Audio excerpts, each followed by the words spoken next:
Okay, cool. Cool. People are still rolling in, Yeah. so we're good. Well, thanks for coming, everybody. Thanks. We know some of you. Those of you who don't, hello. Nice to meet you.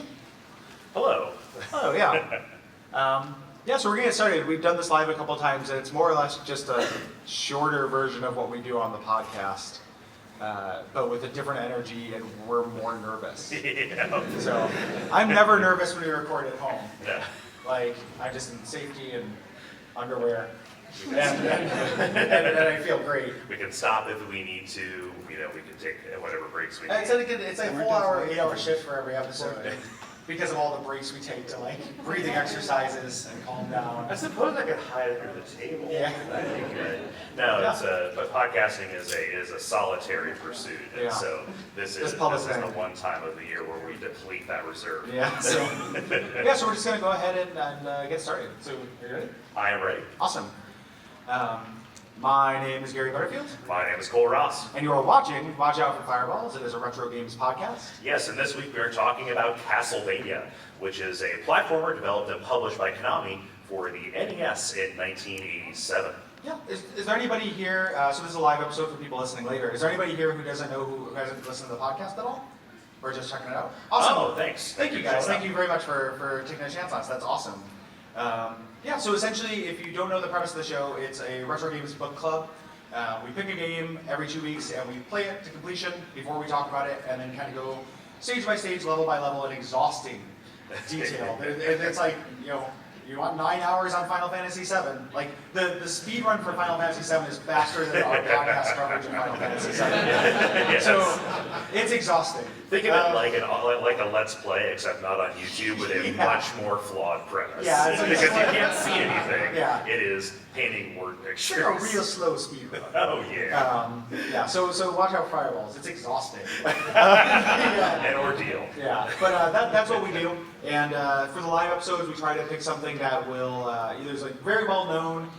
We can talk about it in a shorter amount of time, and then we do something at the booth. So if those of you who are just here for today, we have a booth set up.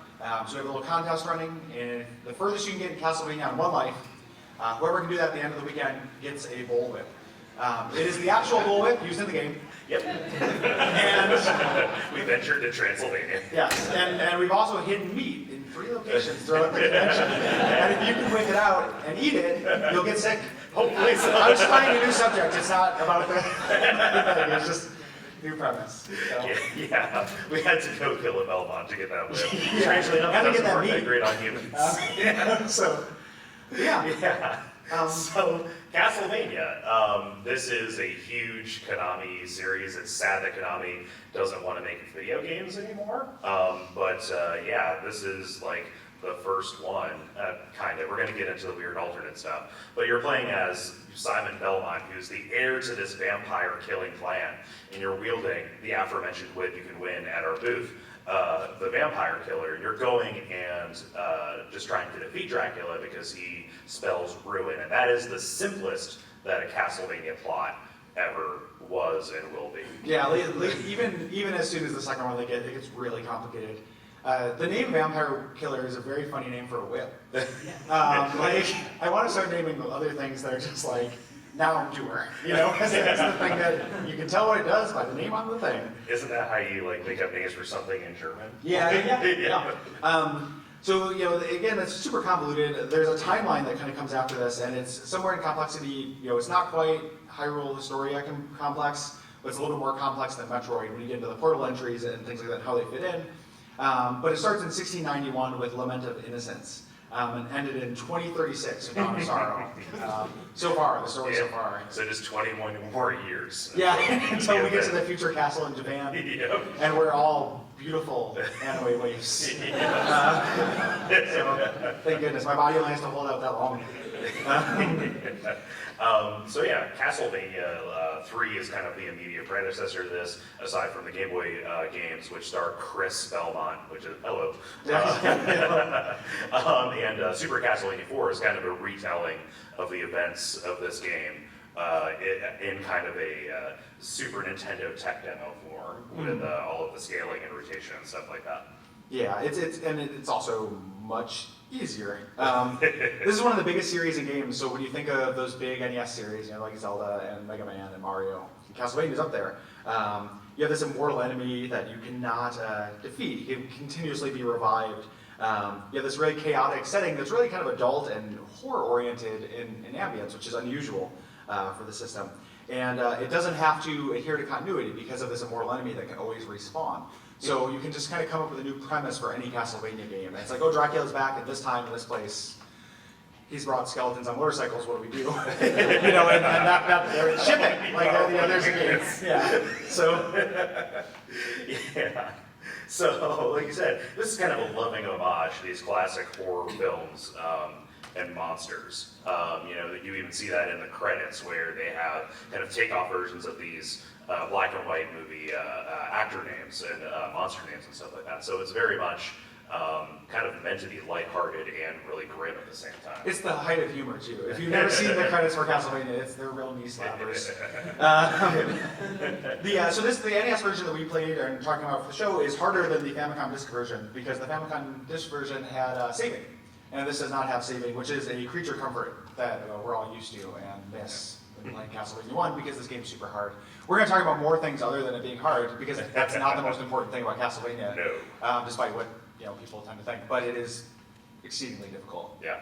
So the release of Castlevania is actually a little bit convoluted. There's not just the Famicom version as compared to the NES version, but there was also an MSX2 game called Vampire Killer, I almost said Hunter, that was only released in Europe and in Japan. And that actually kind of sowed the seeds for some of the non-linearity that the series would ultimately kind of land on, right? Mm-hmm. Yeah. One of the things too, and this is just an evolutionary dead end, that doesn't have to do with anything, but there's an arcade game called Vampire Killer that you can play that has one of the strangest walk cycles I've ever seen. This is a visual medium because we're talking to you, so I can't actually show you. If we had a slide, it would have been more prepared, but as a man of carriage, sometimes I'll sweat in this area really bad. And when I'm walking and trying to cover that up, that's Simon Belmont's walk cycle in the arcade version. Like hunched over with his elbow literally right here where the sweat collects. So, But what you don't know is he's carrying a football. So. It looks like that. I'm just like, yo guys, going off to the field. And it's really, I'm just going to go to the washroom and then use one of those hand dryers to try to hand dry on my shirt, which doesn't work. Yeah. So it's hot air, it just makes you sweat more.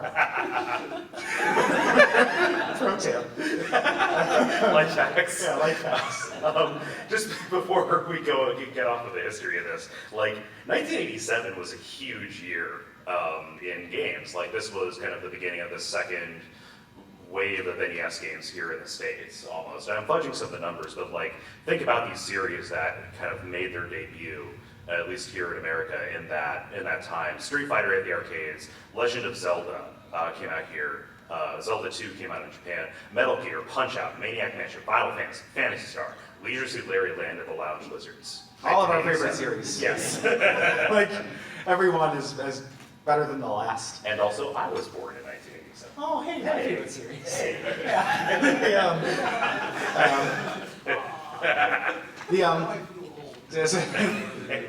So it's kind of generalities. This is a platformer that feels really different than most platformers at the time. It's way deliberate and way slower, kind of clearing the way for pacing that would come into vogue with later games. Everything has a lot more gravity and a lot more commitment and planning to your motions and movements and attacks. Yeah, and this is especially notable in the jumps in the NES games. Like, this is not Mario. You are not magically hovering and altering your trajectory in midair. You are committing and planning this jump as it goes along. And then so you're planning your jumps, you're also planning your attacks because there's this delay when you fire your whip. Well, I was trying to figure out why Simon Belmont has a whip. Because I never thought of that as a cool weapon before, and there may be actual reasons for it that I missed and everything. But one of the things I was thinking about was to accommodate that delay. Because if you swing a whip, like you pull it back, you're getting that momentum. So like that weapon is perfectly matched to this kind of slow attack, or button attack kind of rhythm that comes out. And it just means that everything you do, you have to think about it more. Like there's less instinct in Castlevania, I feel like. Which is cool. Like it's different. Yeah, definitely. And kind of alongside that, the Jump's Dark Mirror is the knockback that you get from most of these enemies that are going to hit you.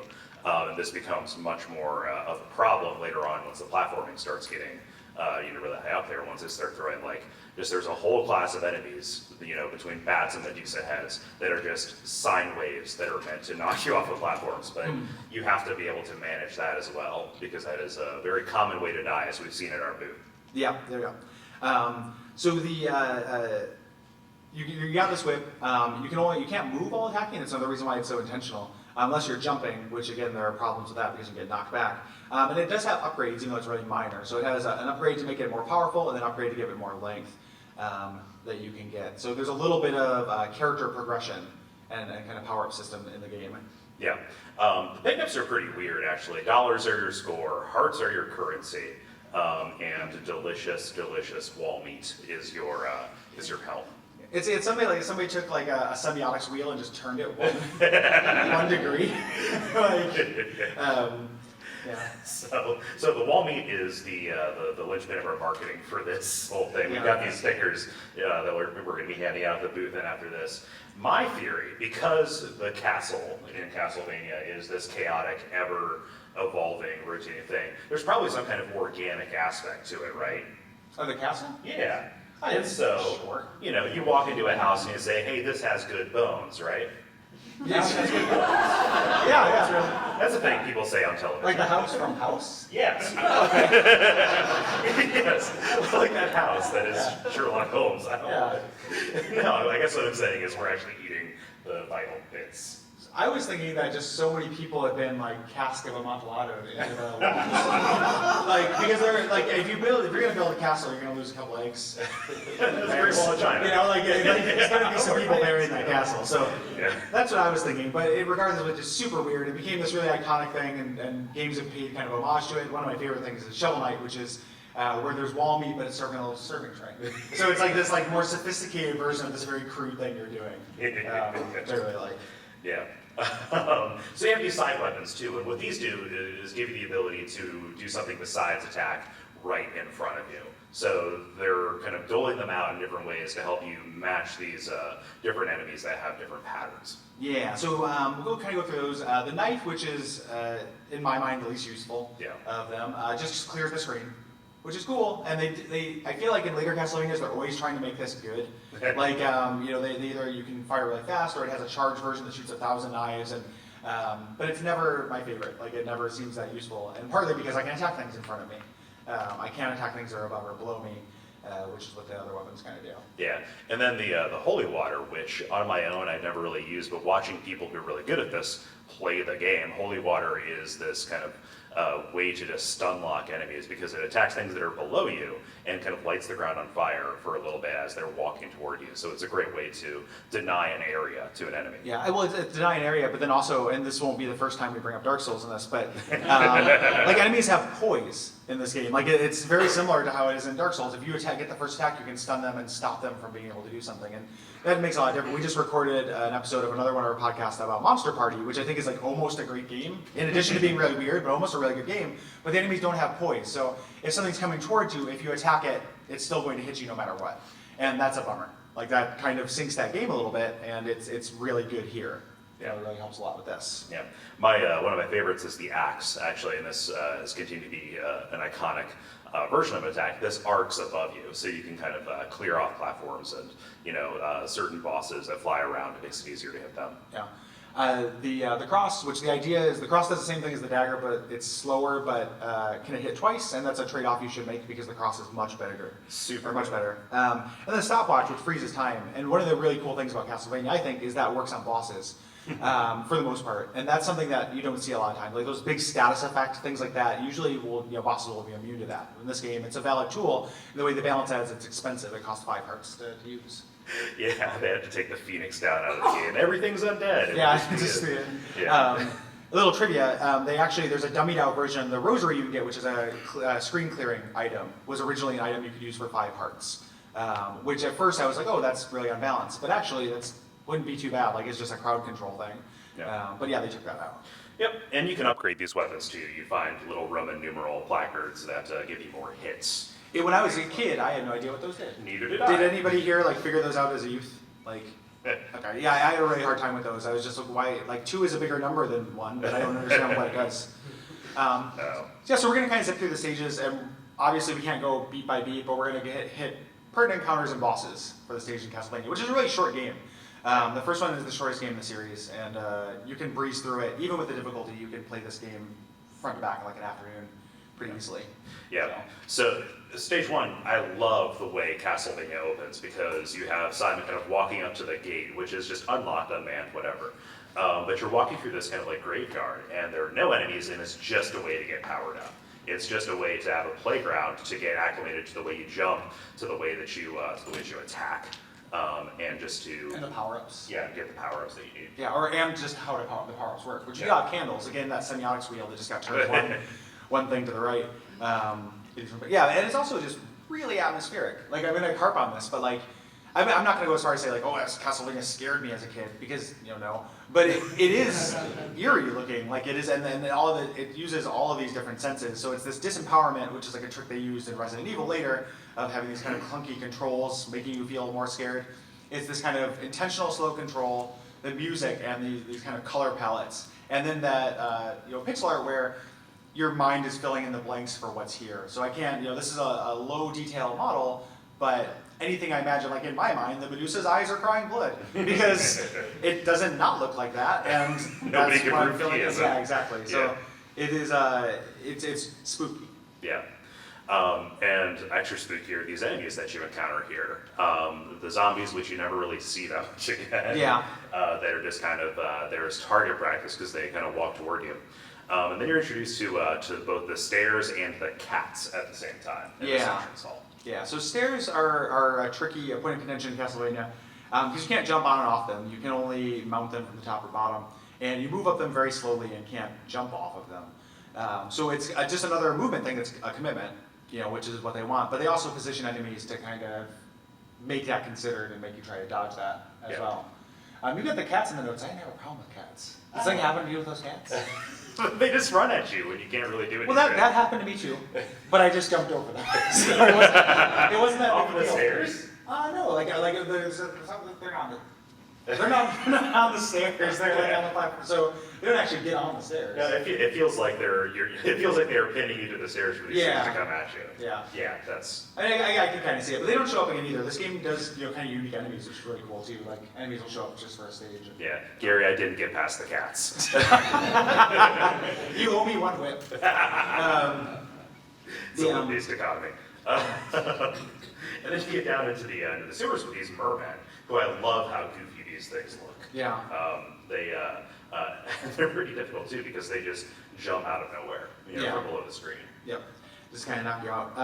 There are regular bats that will kind of come through as foreshadowing to the dark bat that we're going to fight eventually. You get to the end, the boss, which is this vampire bat. There's no, these individual kind of larger stages are separated by doors into smaller stages, but there's no strict boss arena, similar to like Mega Man. And again, the thing that reminds me of Dark Souls is that you have to start recognizing geometry of a boss fight. Like, as you're going through, it's like, okay, I see 2 platforms here, it's symmetrical. Like, this is probably a boss fight.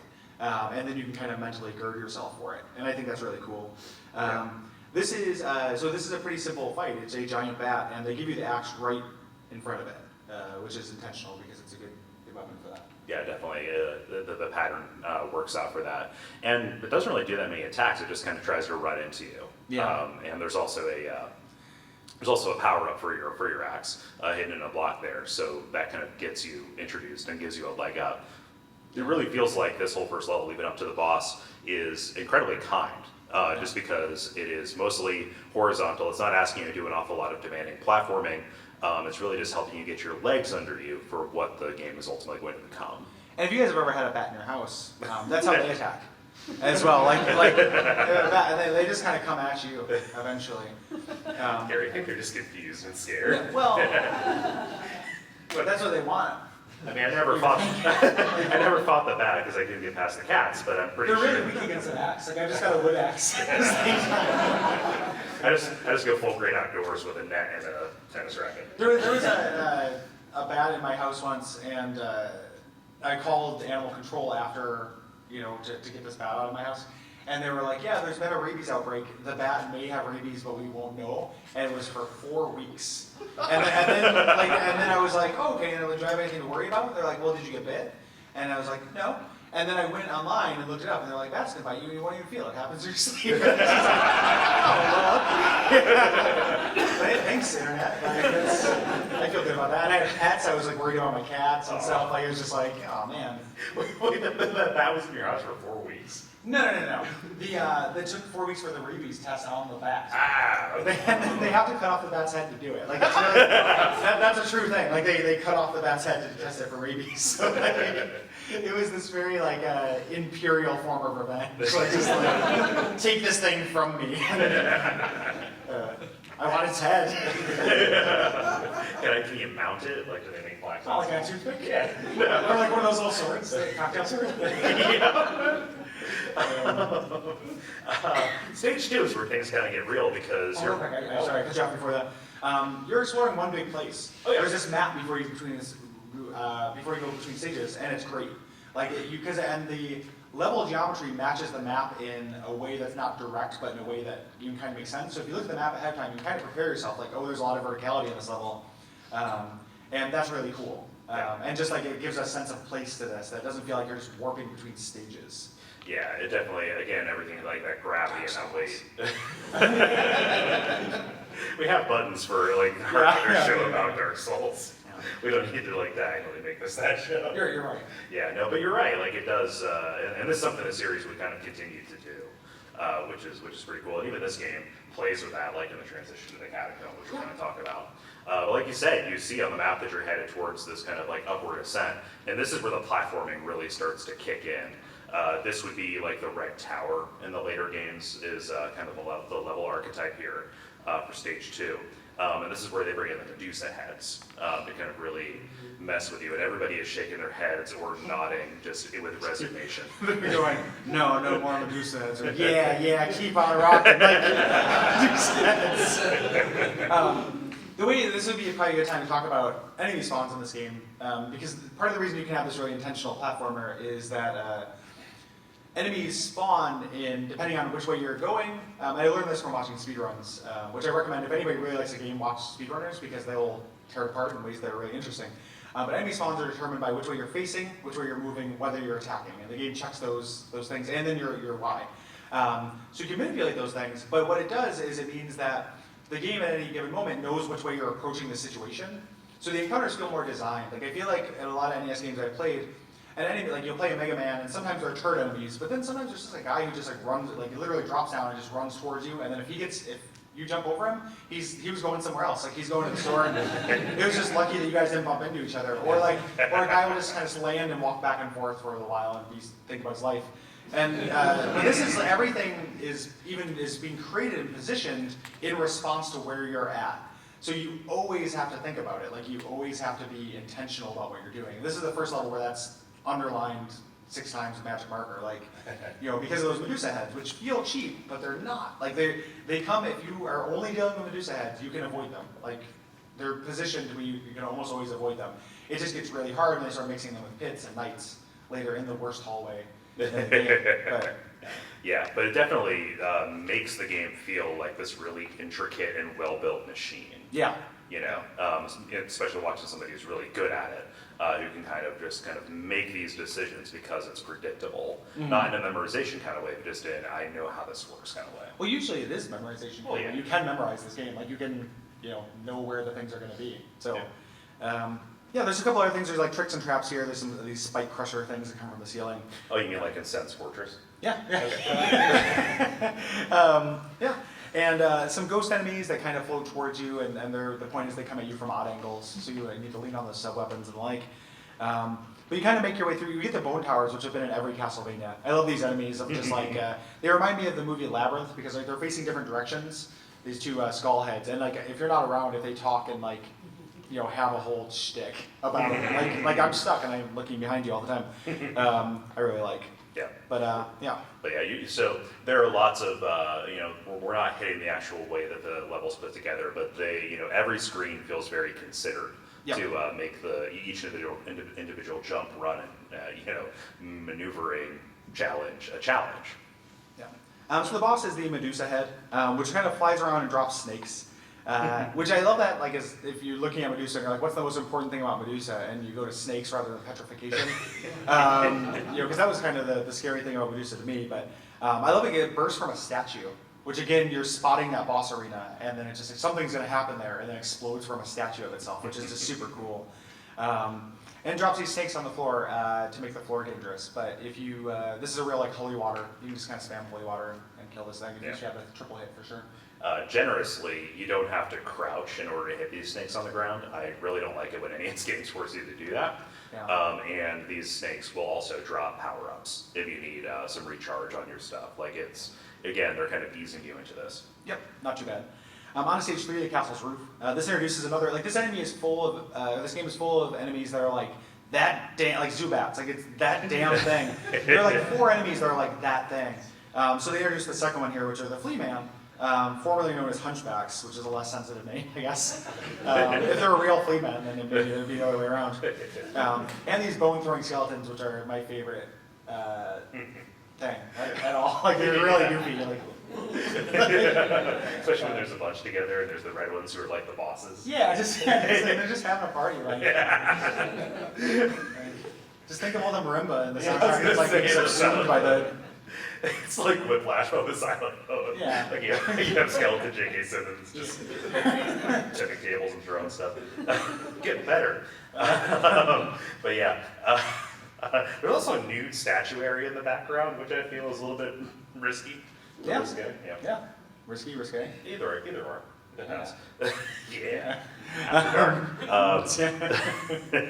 But you also have these ravens, which dive bomb you very slowly, and they kind of act a little bit like the scythes in the Grim Reaper fight. Yeah. A little bit, Yeah, where they will hold still and then just kind of track toward you. Yeah.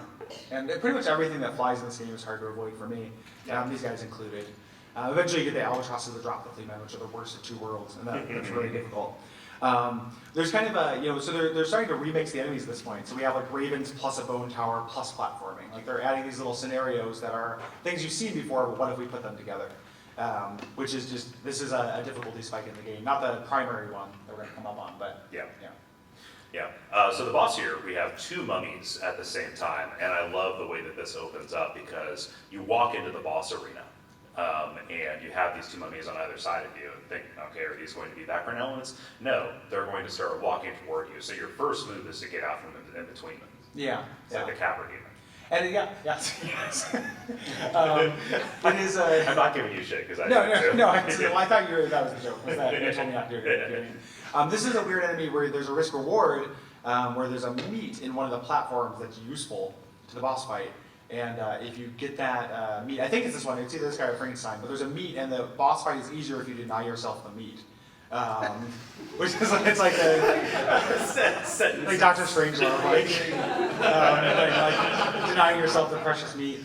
But if you don't fill up on health, the boss is easier because you have this added mobility, which is super cool. Yeah, these guys will throw their wrappings at you, which... Like guys down at the park. Like, just like when they're mixed CDs. It's all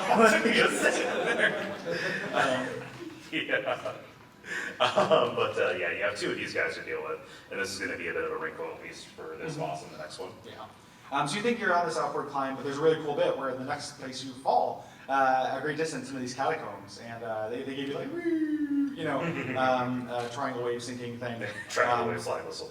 Yeah, which is super great, down into the catacombs. And the enemies here are now tougher just through numbers. Like they take more hits, they have more hit points. Which is a big reason, one of the big challenge runs for people who want to make this game more challenging is never to upgrade your whip. And it makes a big difference because the chain whip does significantly more damage, and this part becomes unreasonable. Like the, I think that the axe knights that you fight later with the regular whip take something like 16 hits, or something like that, like something that you wouldn't want to do. So this is kind of like the water section of the first level where you have these mermen who are coming up, but they have the added wrinkle of these moving platforms that behave very strangely because you don't retain your momentum. So if you're trying to jump over an obstacle or trying to jump off of it, you're going to jump straight up as opposed to like arcing along with it. So that's going to throw you off if you're not used to the way that works. In addition to that, you have to kind of duck below these low ceilings as well. Yeah, it's really cool. It's really like feels kind of cinematic going through this underground river. They also put candles on those platforms, which you don't want. If you jump for those, you're gonna probably fall in the pit, so not worth your time. There are mini bosses in this level. These bone dragons, which are super cool. That you run into. They're these snake dragons that kind of wade through and turn into lines of money, which I really love. Those guys are great.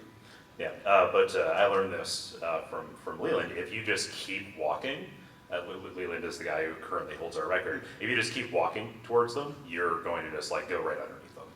Or at least that one that's guarding the door. And then the eagles I mentioned that drop the flea man, which are really obnoxious. Like that's a really tough enemy too. So again, just ramping up that difficulty. You get to the boss here though, which I really love, which is the Frankenstein boss. It's so hard. Yeah, Frankenstein's monster in Igor, where Frankenstein isn't the threat. It's like he's just got this little toady who runs around, who's like a super flea man, who shoots fireballs at you. Yeah, and so I have not been able to discern a pattern with the way that Igor jumps around. It feels like it's entirely at random, and he's just picking a clear space to go to. And he is just harrying you from above while you are trying to take out this Frankenstein's monster, which is walking around on ground level. Yeah, so again, you can stunlock Igor, which is what you want to do, while you can get hits in on Frankenstein, but it's pretty difficult. This is a difficulty spike, and then we're successive difficulty spikes until the end, which is actually pretty easy. Into stage 5, the torture chambers. I don't know why, I just say they have a torture chamber in an NES game. I think that I have this weird 1950s idyllic version of NES in my head where nothing was unpleasant. So just I'm gonna pass you chiller.nes. The chiller game or creepypasta? No, there's that chiller game that's like the shooting gallery thing. Chiller? So am I talking about something that exists, right? I didn't dream that? Okay. Okay. Alright, we're getting thumbs up. It's really gross and bloody. Okay, yeah. We're getting thumbs up. Look at you monsterparty.nes, and then you can see how creepy it is.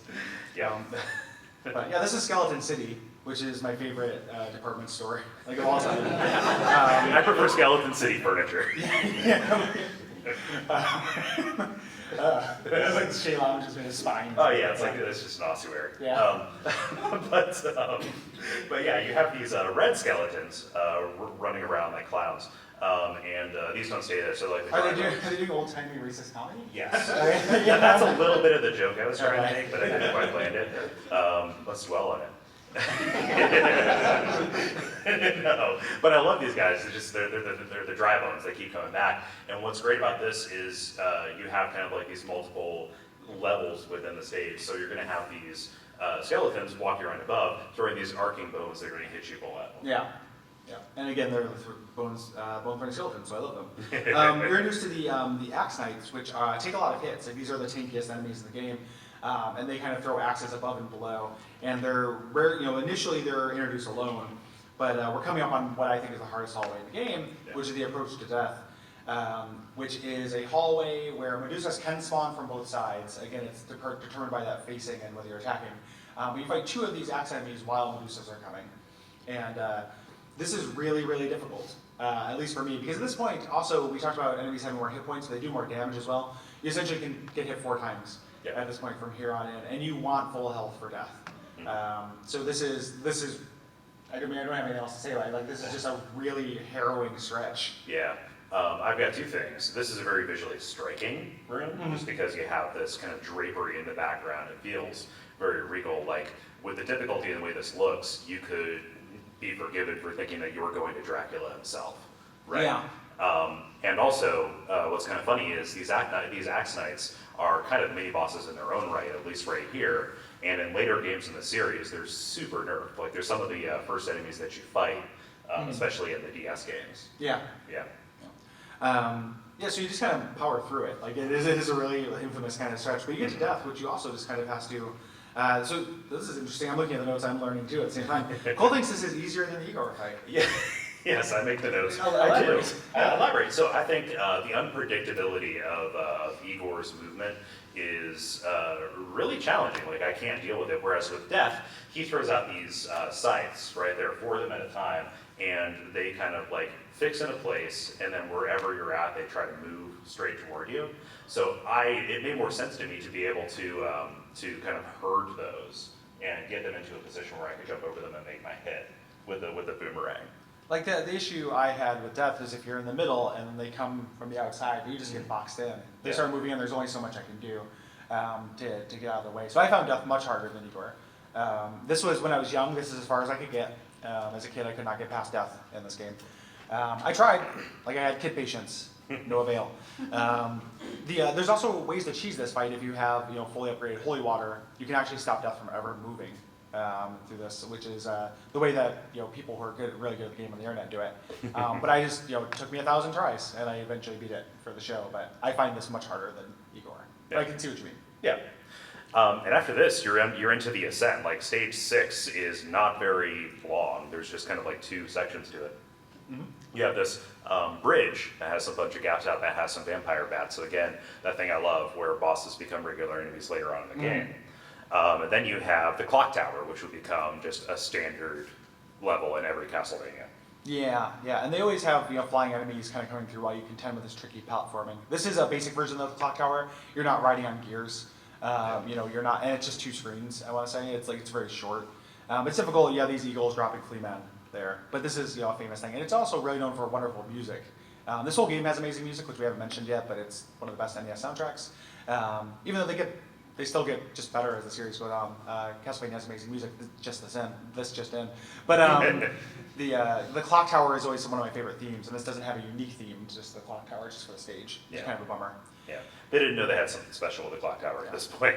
But I love that you go through that, you go to that last door, and you ascend those stairs. And I really love this, just empty, lonely mirroring of the beginning of the game, where it's just this stretch of power-ups before you get to this fight. Mm-hmm. It has a real sense of gravitas to it that, again, was rare for the NES.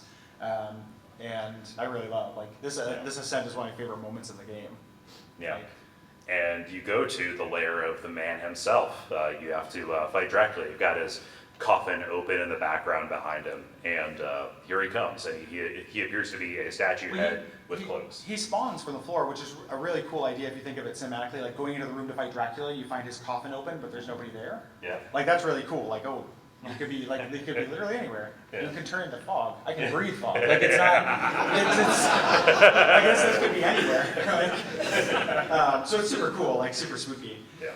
But yeah, he has a couple different phases. I love this fight. This is my favorite boss fight in the game because it feels really fair to me. Eventually, once I learned it, this was the closest Dark Souls I got to just learning the pattern and acing it. So the first phase of Dracula, you can get through without getting hit if you figure out where I need to be, when I need to time my jump, when I need to swing to attack. And it felt like it gave me Dark Souls Knight Artorias feelings, which is really cool. Yeah. So if you attack just his body, his cloak, who you just pass right through, and you have to actually hit his head, but you have to do it while you're jumping in order to actually reach that, unless you're using some kind of special weapon to do it. And you have to kind of manage those, committing to that action versus trying to avoid his kind of 3-way split shot. Because he borrowed the gun from Contra. Konami, they're all buddies. That's where the first phase is just learning that. He does that teleport, which you can kind of teleport into you, and you move so slowly, you can get kind of hit in a cheap way from that, so always stay moving. After you kill that, he actually explodes into a demon, which is really great, who's actually a little bit easier of a fight if you have the holy water, which they give you in the arena. They want you to have this. I don't know, fighting him without it, I don't know how that would be like, because you essentially just freeze him in place with the holy water. It doesn't hurt him, but it stops him and then hit him in the head as this demon. But this is a great demon. There's another segment of great demons. This is a good-looking demon, guys. But I love the idea of this guy being easier because you do so much damage to him that he transforms and goes into beast mode, and he's less calculating about it. He just jumps around, and he doesn't really attack you at range. He has a fireball, but it mostly shoots downward. Yeah, for sure. So again, pretty easy. But after you beat him, comparatively, it's not easy compared to the Mauser in Mario 2 or something. It's just easy compared to Castlevania. After you get it, the castle collapses, and you get this beautiful credit sequence in the daytime. Day has broken, with all those goofs that I mentioned that are the height of comedy. I think there's so much simpler back then. Yeah. And then after the credits, you're jumped right back into New Game Plus. Yeah, which pumps up the numbers. Yeah. Like, I think enemy placements are a little different. I never got very far into New Game Plus in Castlevania, and then, yeah, that's Castlevania. Like, you know, at that point you see the credits on one of the more infamously hard NES games. Super cool. Yeah. What do you have for wrap-up thoughts, Cole? As far as wrap-up thoughts, I mean, I love this series. I kind of fell off after they went to 3D a little bit. Like, I never, you know, did like Lament of Innocence or Curse of Darkness or any of those. I don't think they're very good. I've heard kind of okay things about Lament of Innocence, but that might just be in its time. You know, like the 3D whip kind of thing before they just declared bankruptcy on that and just had you be Kratos in the Lords of Shadow, you know, leg of the series. But I think that, like, those games being on DS are a really good argument for just owning and always holding on to a DS. Yeah. Like Order of Ecclesia, Dawn of Sorrow. Yeah, those are really good. And then obviously we're not talking about Symphony of the Night, which those are based on, and Symphony of the Night is one of my favorite games of all time. I think that's you know, that's an amazing game. And it doesn't do a lot of the things that this game does that's special. Like, it's so different. You know, it has a lot of the same iconography, but that intentionality of spawning and stuff and that kind of commitment to your actions isn't really a thing in Symphony of the Night. You can just kind of tap the button, and not really a thing in the later games. But it doesn't matter. Like, they traded something that was really cool for something else that's really cool, and I like them both. You know, but yeah, this is, and as far as we were talking about yesterday, as far as like hits to misses ratio, the series is really up there as far as like good games. Like, they're like those 3D games are not very good. The Nintendo 64 games are not very good. Some of the portable entries aren't great, but they're still, like, even the worst portable entry is still pretty fun to play. Like, I'll pick up Circle of the Moon and have a good time with it. Like, it's not bad. Yeah. Yeah, so it's super good. I love this. I can't wait till, you know, 2 years from now we can do Symphony of the Night. Yeah, like, we just did Super Metroid, so we can't do it just yet. And that will have to be a double, because that game is ridiculously huge. But yeah, I love it. I was really happy to get the chance to revisit it, because as I mentioned, as a kid, I never beat it. I just got up to death. I was a Castlevania 2 kid, which is weird, but I loved Castlevania 2 as a kid, and that's a much easier game. History has not been kind to it, but I really, you know, all that atmosphere and stuff still came through, and that was what I was responding to as youth. And then when Castlevania 3 came out, I got really into that, because it's like a perfect version of, you know, the NES Castlevania, so. Yeah. No, so I'm super happy to get a chance to play it. We still have the rest of the day. If you guys want to stop by and take another crack at playing it there, stop by, get a button, get a sticker. All those kind of things. But this has been a fantastic time watching everybody play this and kind of seeing how everybody reacts to the challenge. Yeah, absolutely. Cool. I think that's about it. I think we're about out of time too. I think so, yeah. So thank you everybody for coming out. Like I said, the buttons and everything. And we'll be over at And also just thank you. Yes. I think more emphasis on thank you than the buttons. Yes. I know. We don't want to carry these buttons home. We get it. But but the real thing, you know, thank you guys for showing up. Really appreciate it. And yeah, come by the booth and say hi. Yeah.